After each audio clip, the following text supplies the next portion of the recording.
Vítám vás u dalšího newsletteru společnosti Data Service. Dneska se od nás dozvíte, jak namíchat ideální letní koktejl, který si vaši hosté určitě objednají. Podněty a inspiraci nám dali přímo milovníci koktejlu, kteří společně vytvořili tento ideální letní nápoj. Koktejl musí být zářivý, svěží a hrát všemi barvami. Koktejl pro ženy by měl být více sladší.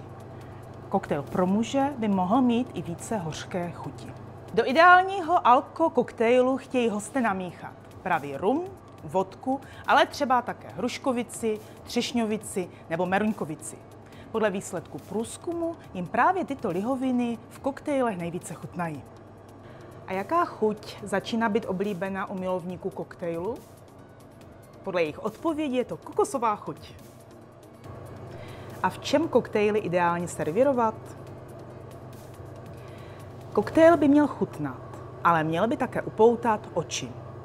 Sklenice by měly být designově zajímavé a také dostatečně velké, aby host měl pocit, že si nápoj vychutná delší dobu.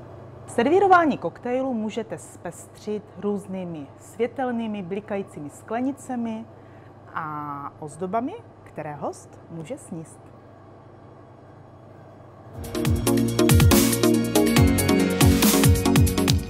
Vaším trhem gastronomických provozoven se zabýváme už 20 let a každý rok oslovujeme v Československu 20 000 podniků. Možná jste se setkali s našimi tazateli, kteří navštěvují vaše provozovny a hovoří s vámi o vašich potřebách, názorech a konzultují s vámi nabídku jídla, nápojů nebo cigaret.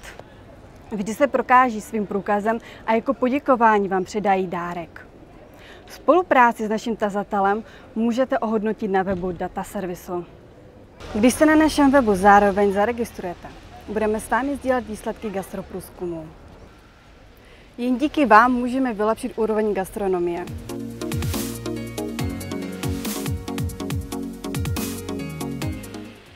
Před 3 lety nás zaskočila novinka v podobě homemade domácky vyráběných limonád a ledových čajů, které se mezi zákazníky staly velmi rychle oblíbené.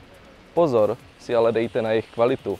Homemade produkty by měly respektovat zásady pro zdravý životní styl, jako jsou kvalitní suroviny, čerstvé ovoce nebo bylinky. Stejný boom jako homemade produkty zažila také kohoutková voda. V poslední době ale vidíme, že se mezi zákazníky zvyšuje opět poptávka po vodě balené a po minerálkách. A to je pro dnešek z Data Servisu vše. V příštím newsletteru se od nás dozvíte, jakými chuťovkami můžete zvýšit konzumaci nápojů u svých hostů a jaké je tajemství úspěšných provozoven, co dělají a čím lákají své hosty.